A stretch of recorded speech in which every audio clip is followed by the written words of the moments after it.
मेरी झोली छोटी पड़ गई रे, इतना दिया मेरी माता। मेरी झोली छोटी पड़ गई रे, इतना दिया मेरी माता। बेटा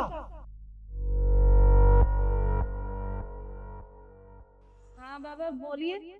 पैसे पैसे? दिमाग खराब है आपका? अरे डब्बा भर के आपको चावल दिए हैं और आप पैसे मांग रहे हैं? तो वही तो मैं कह रहा हूँ बेटा, ये चावल और आटा ही चाहिए। तो बेटा हमारी बात समझने की कोशिश करो, हमें भंडारे के लिए खाली अन्न का दाना चाहिए। अरे क्या समझने की कोशिश करूं? आप एक बात बताइए, इतने डब्बा भर के चावल कोई नहीं देता और मैंने आपको दिए हैं और आप फिर भी पैसे मांग रहे हैं मुझसे। आप क्या चाहते हैं, मैं आपको पैसे दूं? नहीं बाबा, देखिए पैसे नहीं है मेरे पास, चावल लेने हैं तो लो वरना जाओ। नहीं नहीं बच्चा, हम सन्यासी आदमी हैं, बस ऊपर वाले से हृदय लगाते हैं। और नहीं, हम तो कुछ बताने आए थे, आप समझ नहीं रहे। आप हमें भिक्षा दे दीजिए, पैसे नहीं। अरे तो ये भिक्षा नहीं दी तो और क्या दिया है मैंने?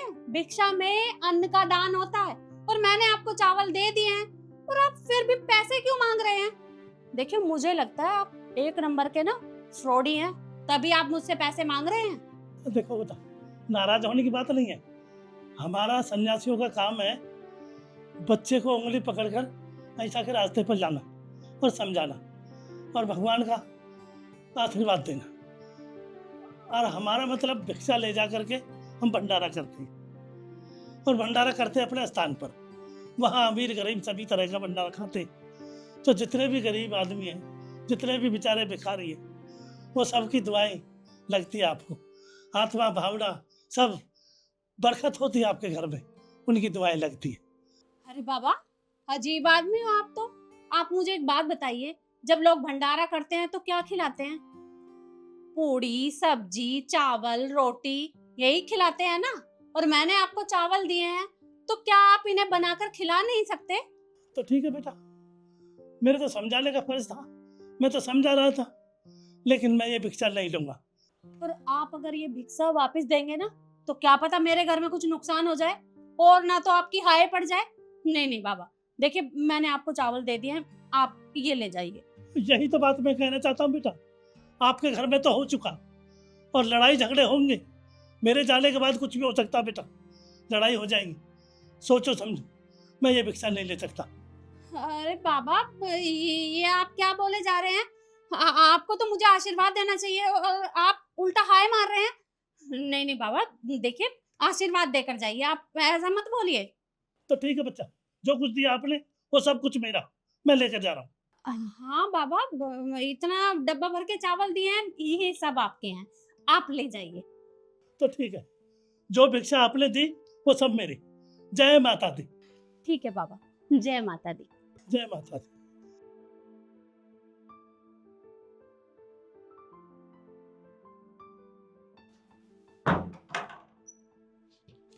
माँ, ये क्या किया आपने? क्या किया मैंने? माँ, आपने उन बाबा जी को चावल की जगह पैसे दे दिए। माँ, वो मेरी मेहनत से कमाए हुए पैसे थे। पैसे? अरे नहीं नहीं, मैंने तो उन्हें चावल दिए हैं। माँ, ये कैसी बात कर रही हैं आप?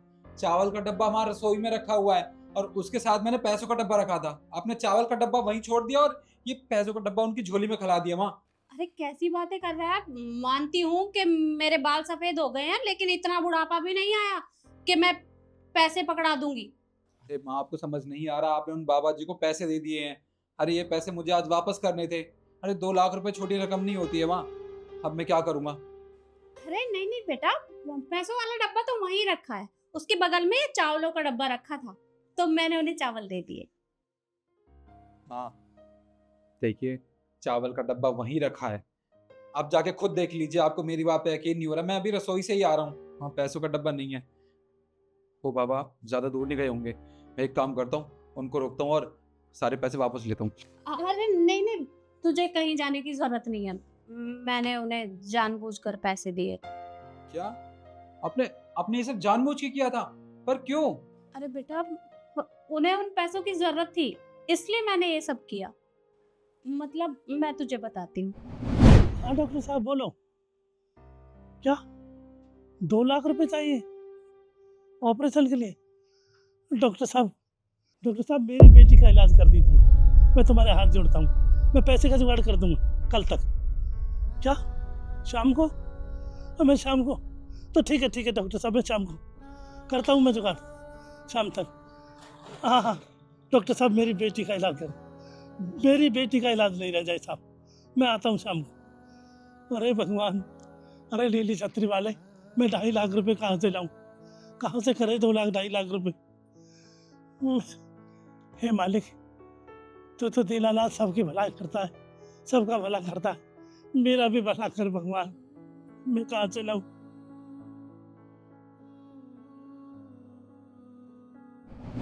तो बस मुझे कुछ समझ में नहीं आया, तो मैंने इस तरह उन्हें चावल की जगह पैसे दे दिए। माँ, आप ये पैसे डायरेक्ट उनको वैसे ही दे देते, ये सब नाटक करने की क्या जरूरत थी? पर बेटा तू खुद ही सोच, अगर डायरेक्ट मैं उन्हें इतने सारे पैसे देती तो वो मुझसे क्यों लेते भला? देख बेटा, मुझे उनके ऊपर कोई एहसान नहीं करना था, बस उनकी मदद करनी थी। बस मुझे और कुछ समझ में नहीं आया तो मैंने ये सब किया। पर अगर तुझे लगता है कि मैंने गलत किया है तो सॉरी, आगे से ऐसा नहीं करूँगी। माँ, आप मुझसे सॉरी मत बोलिए, मुझे अच्छा नहीं लग रहा। आपने तो उन बाबा जी की मदद करके बहुत बड़ा काम किया है, और कहते हैं ना कि अगर किसी गरीब की मदद करो, भगवान हमेशा तुम्हारी मदद करे। और पैसों का क्या है, पैसे तो मैं दोबारा कमा लूँगा। हाँ बेटा, क्योंकि मैं नहीं चाहती कि पैसों की कमी की वजह से उनकी बेटी का इलाज ना हो, बस इसी वजह से ये सब किया। और आप लोग मुझे बताइए कि पैसों का असली हकदार कौन है, मंदिर या मस्जिद, या फिर हॉस्पिटल के वो लोग जिन्हें सही समय पर इलाज नहीं मिल पाता? तो कमेंट करके जरूर बताइएगा।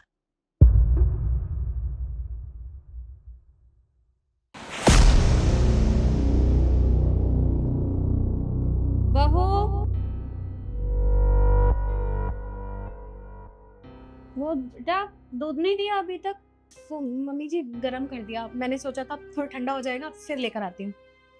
अच्छा, और तू यहाँ क्या कर रहा है? माँ, मुझे बहुत जोर से प्यास लगी तो पानी पीने आ गया था। पानी पीने के बहाने मत ढूंढा कर, मुझे अच्छे से पता है कि तू इसे परेशान कर रहा होगा। पानी पी लिया हो तो जा अपने कमरे में, अरे काम भी कर लेने दिया कर इसे।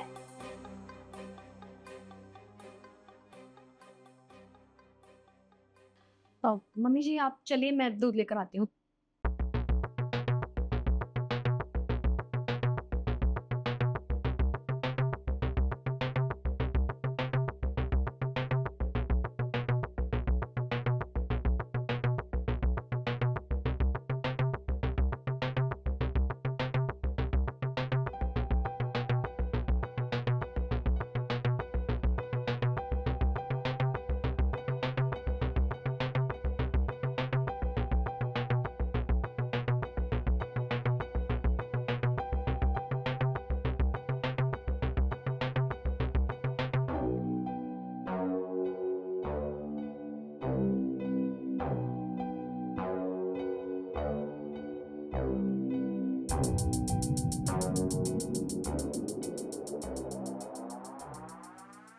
मम्मी जी ये लीजिए। अच्छा किया बेटा, क्योंकि दूध पिए बिना मुझे नींद नहीं आती। कोई बात नहीं, आप पी लीजिए, अब आ जाएगी। रुको,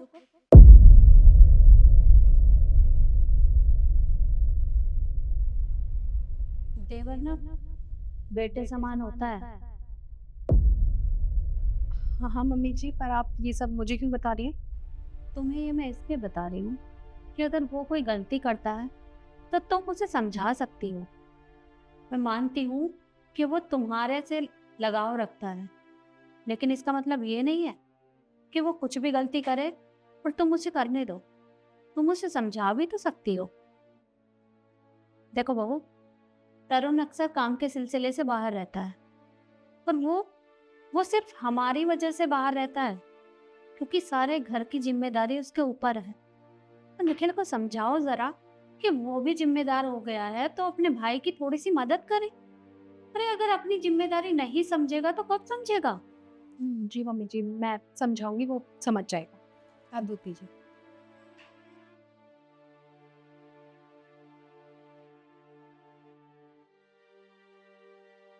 तुम्हें पता है, अभी मम्मी जी को दूध देने गई ना, तो उन्होंने मुझे कहा सुनो। मैं तो डरी गई, पता नहीं क्या बोल देंगी। लेकिन वो मुझे कह रही थी कि ना देवर ना बेटे के समान होता है। मैंने कहा फिर आप ये मुझे क्यों बता रही हैं? तो बस मुझे समझाने लगी कि उसे समझाना कि काम वाम पे ध्यान दे, पर उन्हें कौन समझाए।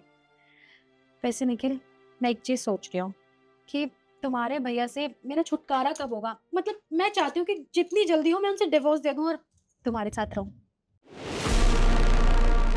डिवोर्स तो मैं तुम्हें दूंगा।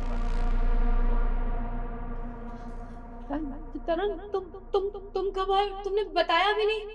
तरुण को यहाँ मैंने बुलाया है क्योंकि मुझे तुम दोनों के ऊपर शक हो गया था। अरे शक तो पहले से ही था, क्योंकि ये समझ में नहीं आ रहा था कि जैसे ही तुम मुझे दूध देती हो तो दूध पीते ही मैं ऐसे सो जाती हूँ, मेरी आंखें नहीं खुलती।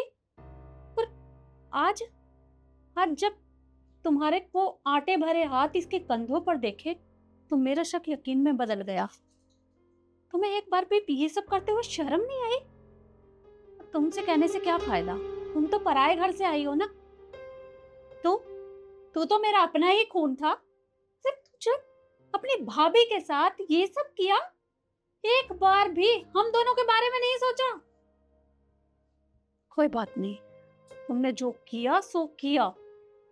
इतना करने के बाद तुम दोनों इस घर में नहीं रह सकते। जो भी करना है ना घर से बाहर जाकर करो। यीशु, मैंने अपने प्यारे में किस चीज़ की कमी छोड़ी थी जो तुमने ये सब किया? अरे मैं बाहर कमाने के लिए जाता हूँ सिर्फ तुम्हारे लिए, ताकि तुम्हारी ज़रूरतें पूरी कर सकूँ और तुम खुश रहो, तुम्हें किसी चीज़ की कमी महसूस ना हो। और तुमने मुझे धोखा दिया, वो भी मेरे भाई के साथ। तुमसे मैं क्या कहूँ, तू तो मेरा सगा भाई है, तेरे से तो मेरा खून का रिश्ता है, बचपन से ही साथ बड़े हुए हैं। तूने एक बार भी मेरे बारे में नहीं सोचा, तू अपनी भाभी के साथ ये सब कर रहा है। अरे तुझे तो शर्म आनी चाहिए। मुझे तो भाई कहते हुए तुझे शर्म आ रही है कि मेरा भाई ऐसी हरकत कर सकता है। भैया, माँ, आप दोनों मुझे माफ़ कर दीजिए, मुझसे बहुत बड़ी गलती हो गई। आज के बाद ऐसी गलती दोबारा नहीं होगी। माफी माफी मांग रहा है तू? किस मुंह से? और अपनी गंदी जबान से मुझे माँ बोलने की जरूरत नहीं है।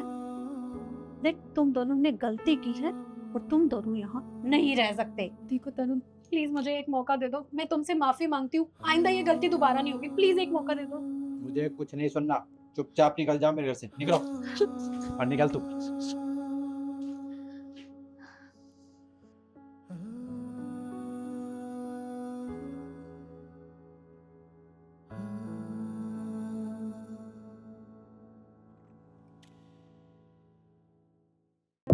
दामाद जी, अरे सासू माँ, आप? नमस्ते। और ईशु, कैसी हो? हेलो। हेलो जीजू, आप ये सब क्या कर रहे हैं?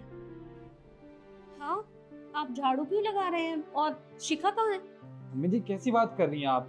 अरे घर का काम मैं नहीं करूंगा तो और कौन करेगा? वैसे भी आपकी बेटी ना रात को 2-3 बजे आती है, क्लबिंग करके, पार्टी शार्टी करके। बेचारी थक रही है तो इसलिए अंदर आराम कर रही है वो। क्या मतलब शिखा आराम कर रही है और आप घर का काम कर रहे हैं? क्यों? देखिए, मैं आपको पूरी बात बताता हूँ। क्या है कि आपकी बेटी रात को क्लबिंग के लिए जाती है, बाहर डिस्को में नाचने गाने अपने दोस्तों के साथ, और यहाँ घर पे मैं अकेला रह जाता हूँ। अब उसने ही कहा है घर का काम करने के लिए। अब वो बेचारी थक जाती है, अंदर आराम कर रही है। अब जिम्मेदारी तो मुझ पे बनती है ना। और वैसे भी मम्मी जी, एक बात और बताऊं, साफ सफाई तो मैं करता ही था घर की, अब ना खाना बनाना भी सीख गया हूँ और बर्तन भी साफ कर लेता हूँ। आप आज आई हैं इतने दिनों बाद हमसे मिलने के लिए, तो आप खड़े क्यों हैं? आप बैठिए ना, आज का लंच मैं खुद अपने हाथों से बना के आप लोगों को सर्व करूंगा। आइए आइए। जीजू, आप ये सब क्या कह रहे हैं? मेरी बहन ने कभी भी शादी से पहले ऐसे क्लब्स में जाके पार्टीज नहीं की हैं, तो अब वो ऐसा क्यों करेंगी? समझ सकता हूँ, काफी दिन हो गए ना अपनी बेटी से मिले हुए और ईशु को अपनी बहन से मिले हुए। कोई बात नहीं। आप क्या बोले जा रहे हैं? मेरे कुछ भी समझ में नहीं आ रहा है। आप शिखा को बुलाइए। शिखा, शिखा बाहर आओ, देखो कौन आया तुमसे मिलने।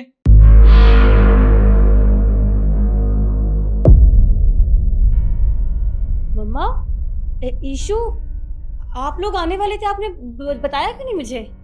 क्यों? तुझसे मिलने का मन किया हमारा तो हम चले आए, तो बताने की क्या जरूरत थी? अच्छा, तुम ये सब क्या कर रहे हो? ये ऐसे मजाक कर रहे हैं। मैं सारे काम करती हूँ, ये तो बस ऐसे ही झाड़ू लेके खड़े हो गए।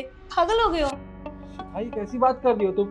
तुमने तो मुझसे कहा है ना कि तुम बाहर रहती हो, रात को 2-3 बजे घर वापस आती हो और तुम नशे में धुत रहती हो, तो तुम घर का काम कैसे कर सकती हो? सारा काम तो मुझे ही करना होगा ना, झाड़ू पोछा बर्तन खाना बनाना। अब तुम्हारे आदेश का तो मैं पालन कर रहा हूँ। ये मजाक कर रहे हैं, इनकी मजाक करने की बहुत बुरी आदत है। दीदी बस करो, जीजू ने सब बता दिया है और हमने अपनी आंखों से देखा है। जब हम घर में आए थे ना तो जीजू झाड़ू लगा रहे थे और उनकी हालत से पता लग ही रहा है कि आप उनसे क्या करवाती हैं और क्या नहीं करवाती। लेकिन एक बात बताइए, शादी से पहले तो कभी आपने पार्टीज नहीं की? अरे नहीं, मैं नहीं करती थी पार्टीज, अब भी नहीं करती हूँ। ये तो बस लड़कियों ने जिद करी तो बस ऐसी छोटी मोटी पार्टी। अच्छा, ये सब छोड़, सबसे पहले तू मुझे ये बता, ये किस तरह के कपड़े पहने तूने? और तेरी ना तो मांग में सिंदूर है, ना गले में मंगलसूत्र है, ना हाथों में चूड़ियां हैं, ना माथे पे बिंदी है। ये क्या तरीका है घर में रहने का? वो माँ, वो क्या है ना, मैं रात को पार्टी से आई तो फिर वो सब पहन के सोना बहुत इरिटेटिंग लगता है। कंफर्टेबल कपड़े पहन के सोते हैं तो नींद अच्छी आती है, तो बस इसीलिए कंफर्टेबल रहो, कंफर्टेबल कपड़े पहनो, मुझे अच्छा लगता है ऐसे। कंफर्टेबल कपड़े? ये कपड़े मुझे तो कहीं से कंफर्टेबल दिखाई नहीं दे रहे। और शादी से पहले तूने कभी ऐसे कपड़े नहीं पहने, तो अब क्यों पहनती है? बस माँ ऐसे अच्छा लगता है इसीलिए पहन लेती हूँ। और इसमें दिक्कत ही क्या है? और देखो, सारे काम मैं ही करती हूँ घर के। ये निखिल मजाक कर रहे हैं आपसे, झाड़ू पोछा खाना बनाना कपड़े धोना सब कुछ मैं ही करती हूँ। ये तो मजाक कर रहे हैं, बताओ निखिल। अच्छा, ऐसा कहना है क्या? हाँ मम्मी जी, बिल्कुल ठीक कह रही है आपकी बेटी। ये तो कभी कभार ऐसे बाहर घूमने चली जाती है और घर का सारा काम भी यही करती है। वो तो कभी मैं फ्री होता हूँ या ऑफिस नहीं जाता तो घर का काम कर लेता हूँ। बाकी आपकी बेटी मेहनती बहुत है, सारा घर यही संभालती है। अरे बस करिए दामाद जी, क्या झूठ पे झूठ बोले जा रहे हैं? मतलब शिखा की गलतियों पे पर्दा डाल रहे हैं आप। अरे दिख रहा है मुझे सब कुछ कि क्या हो रहा है यहाँ। घर का काम आप कर रहे हैं और ये महारानी की तरह कमरे में आराम कर रही है, और आप इसे डांटने की बजाय, रोकने टोकने की बजाय इसका साथ दे रहे हैं। क्यों? सासू माँ, आपको जानना है ना कि मैं ये सब क्यों कर रहा हूँ? तो सुनिए, आपको तो पता ही होगा ना, जब आपकी बेटी और मेरी शादी हुई थी तब मैं किराए के घर में रहता था दूसरे शहर में, अपने माँ बाबूजी और अपनी छोटी बहन के साथ। पर जब मेरा प्रमोशन हुआ तो मैंने सोचा कि क्यों ना इस शहर में आ जाऊं, यहाँ से मेरा ऑफिस भी पास पड़ेगा और मैं खुद का घर भी ले लेता हूँ। जब से मैंने एक घर लिया है ना, तब मैंने अपने परिवार को यहाँ लाने की बात की थी ना, तब आपकी बेटी ने क्या कहा कि मैं उनकी सेवा नहीं कर सकती हूँ, तुम्हारे बूढ़े माँ बाप की सेवा बिल्कुल नहीं करूंगी मैं, और तुम्हारी बहन, उसको इस घर में लाने की कोई जरूरत नहीं है, मैं अकेली रहना चाहती हूँ, मुझे अपनी फ्रीडम प्यारी है। अब आप सोचिए कि मैं अपने परिवार से दूर रह रहा हूँ, मुझ पर क्या बीत रही होगी, ये सब मैं ही जान सकता हूँ। अरे जब मैंने इससे कहा कि मुझे तुम्हारे साथ नहीं रहना, तो इसने पता है क्या कहा मुझसे, कि अगर तुमने ज्यादा कहा मुझसे तो मैं तुम पे झूठा केस लगा दूंगी, तलाक ले लूंगी तुमसे और सबको बता दूंगी कि तुम मुझे परेशान करते थे, और एलिमनी में ये घर और तुम्हारे सारे पैसे मैं खुद ले जाऊंगी। अब सासू माँ, मैं तो फंस गया था ना, मैं किसी के सामने मदद के लिए हाथ कैसे फैलाता? आपकी बेटी ने जो मुझे धमकी दे रखी थी, अब आप ही बताइए, क्या मैं इस जगह गलत हूँ? शिखा, क्या है ये सब? दामाद जी क्या बोले जा रहे हैं? और तूने क्या कहा? तुझे डिवोर्स चाहिए इनसे? और डिवोर्स के बाद कहाँ रहेगी? हाँ माँ, मुझसे हो गई गलती, सॉरी। सॉरी? मतलब एक छोटा सा सॉरी बोलने से सब कुछ ठीक हो जाता है? क्या लगता है तुझे? तेरी शादी मैंने इसलिए करवाई थी हाँ, कि तू ये सब करेगी? और शादी से पहले तूने कभी ये सब नहीं किया, और ना ही मैंने तुझे ऐसी परवरिश दी है। लेकिन शादी के बाद ही क्यों? हाँ तो इसमें मेरी क्या गलती है माँ? अगर मैंने अपने बारे में सोच के कुछ गलत किया क्या मैंने? अपने बारे में सोचना गलत नहीं है, लेकिन दूसरों के साथ करना गलत है। तूने इन्हें इनके परिवार से अलग कर दिया और तू सोच रही है कि तू ठीक है अपनी जगह। बिल्कुल नहीं, तूने जो भी किया है ना बहुत गलत किया है। पर मुझे तो शर्मिंदगी महसूस हो रही है कि मैं तेरी माँ हूँ। पर कोई बात नहीं, लगता है तुझे समझाने का अब कोई फायदा नहीं है। सीधा फैसले पर आते हैं। आज के बाद तेरा मुझसे कोई रिश्ता नहीं है, और ना ही तू हमारे घर आएगी, क्योंकि मैं नहीं चाहती कि तेरा परछावा ईशू के ऊपर पड़े, जिससे तू यहाँ अपना घर बर्बाद करने के चक्कर में लगी है ना। मैं नहीं चाहती कि आगे ईशू भी वो सब करे। तो आज के बाद हमारे घर कभी मत आना। मम्मा, इतनी सी बात के लिए आप रिश्ता नहीं तोड़ सकती मुझसे, बेटी हूँ मैं आपकी। बेटी थी, अब नहीं है। चलिए माँ माँ मेरी बात सुनिए, मुझसे हो गई गलती। निखिल निखिल प्लीज तुम बोलो ना माँ से, वो मुझसे रिश्ता तोड़ने की बात कर रही है। निखिल प्लीज, निखिल।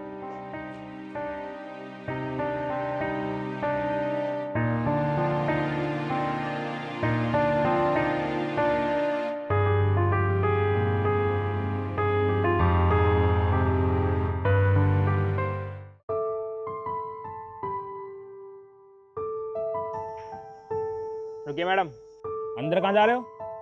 वो बेटा, क्या निखिल यहाँ काम करता है? काम करते हैं? ये कंपनी उन्हीं की है और हम भी उनके अंडर काम करते हैं। अरे बाप रे, इतनी बड़ी कंपनी निखिल की है? क्या बात है, कौन है ये? हाँ जी बताइए आंटी जी, क्या बात है? वो बेटा, मैं तो बस ये पूछ रही थी कि निखिल शर्मा यहाँ काम करता है क्या? पर इसने बताया कि ये कंपनी ही उसकी है। मैं बस उससे मिलने आई थी। हाँ हाँ, निखिल सर हमारे बॉस हैं, हम उनके ही अंडर काम करते हैं। लेकिन आप कौन है? आपको कोई काम था उनसे? हाँ, काम तो था, पर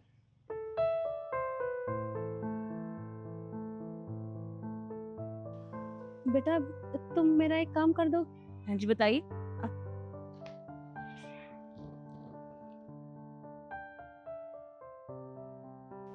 ये 1 लाख रुपए हैं, तुम निखिल को दे देना। ये 1 लाख रुपए सर को? पर क्यों? आप खुद ही उनको जाकर दे दीजिए। और हमारे सर इतने बड़े आदमी हैं, उनको 1 लाख रुपए की क्या जरूरत पड़ेगी? आप हैं कौन वैसे? अरे नहीं बेटा, मैं अंदर कैसे जा सकती हूँ? अब ये पैसे ना उसकी माँ ने दिए थे। उसने कहा था कि तुम शहर जा रही हो तो अगर मेरे बेटे से मिलो तो उसे दे देना। तो बस मैं तो वही देने आई थी। वैसे आप उनकी क्या लगती है? वो मैं उसके गांव से आई हूँ, बदलपुर से। मेरा नाम गायत्री है और मैं निखिल के पड़ोस में रहती हूँ। तो बस मैं वहीं से आई थी। यहाँ शहर में कुछ काम था तो उसकी माँ ने मुझे ये काम करने के लिए बोला था, तो मैं चली आई। तो आंटी जी आप खड़े क्यों हैं? आप उनके गांव से आई हैं। अगर आप उनसे खुद मिलकर ही पैसे देंगी तो वो बहुत खुश हो जाएंगे। आप आइए ना, आप अंदर आके खुद मिल लीजिए उनसे।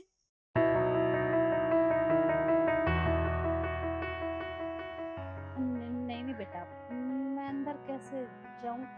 वो क्या है ना, मेरे ट्रेन का समय हो गया है।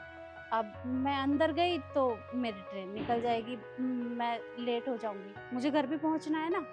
तो बस तुम ये पैसे दे देना और उसे बता देना कि बदलपुर गांव से गायत्री जी आई थी, उन्होंने ये पैसे दिए हैं। ठीक है, आपको नहीं जाना अंदर तो कोई बात नहीं, मैं उन्हें बता दूंगी।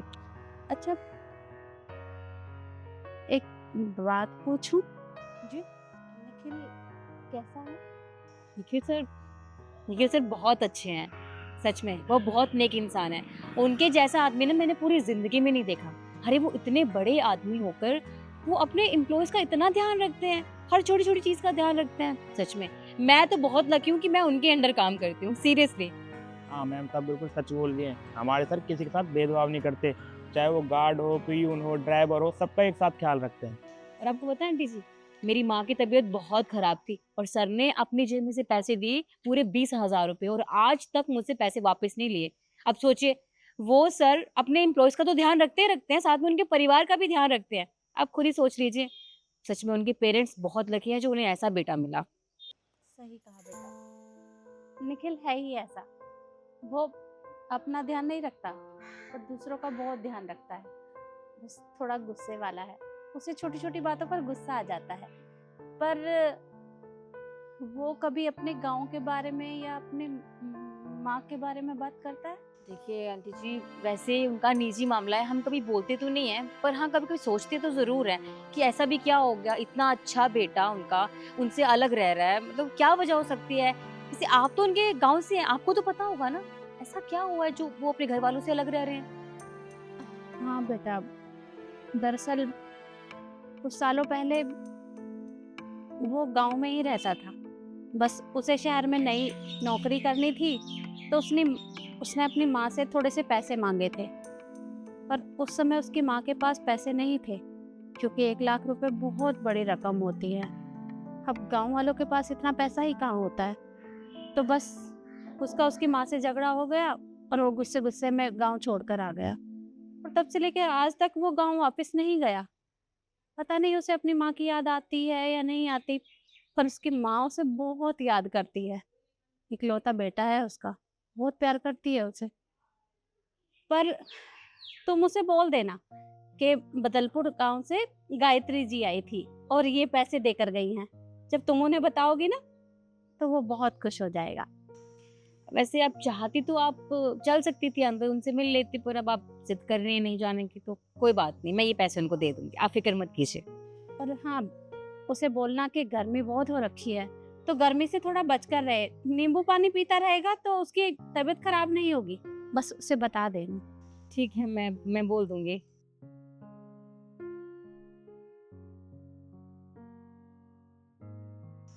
कितनी अजीब औरत थी ना, सर के बारे में इतना कुछ जानती है, सर के गांव से है, फिर भी मिलना नहीं चाहती।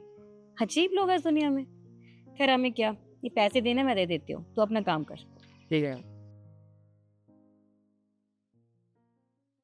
आप एक बार कोटेशन भेज दीजिए, फिर मैं आपको सर जी मैं आपसे अभी बात करता हूँ। सर वो गांव से एक लेडी आई थी, वो आपको ये 1 लाख रुपए देकर गई है। मैंने बहुत कहा उन्हें कि आप अंदर आ जाइए, सर से मिल लीजिए, पर वो है कि मेरी बात ही मान नहीं रही थी। कह रही थी गांव वापस जाना है, बहुत ज़रूरी है, और बदलपुर गांव बहुत दूर है, तो इसलिए उन्होंने ये पैसे दिए और वो चली गई। कहाँ से आए थे वो? बदलपुर सर। मैं आपको भी फोन करता हूँ। उन्होंने अपना कुछ नाम बताया? हाँ मैंने पूछा ना, वो गायत्री देवी। क्या? अरे शिखा, तुमने क्या किया? उनसे बोलना चाहिए था ना, वो एक बार ऑफिस में आते, मुझसे मिलते। तुमने बहुत बड़ी गलती कर दी। मैं उनसे कितना मिलना चाह रहा था। पर सर ऐसा क्या हुआ? मैंने उन्हें बहुत, सच में मैंने बहुत मनाने की कोशिश की, पर वो मान ही नहीं रही थी। कह रही थी नहीं मैं लेट हो जाऊंगी, वो वापस चलेगी।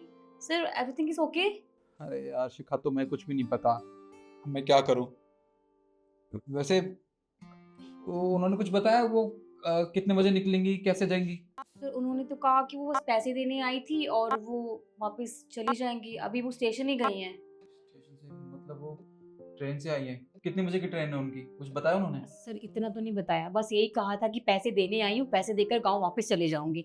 तो मेरे हिसाब से तो वो निकल चुकी हैं। शिखा देखो, मैं अभी जा रहा हूँ उनसे मिलने के लिए, तुम ऑफिस का ध्यान रखना। पर सर हुआ क्या है? कौन थी वो? शिखा, मेरे पास इतना टाइम नहीं है जो मैं तुमसे बात करूं, बाद में बात करता हूँ। पर सर ठीक हो वो? सर इतने उतावले होकर क्यों भाग गए?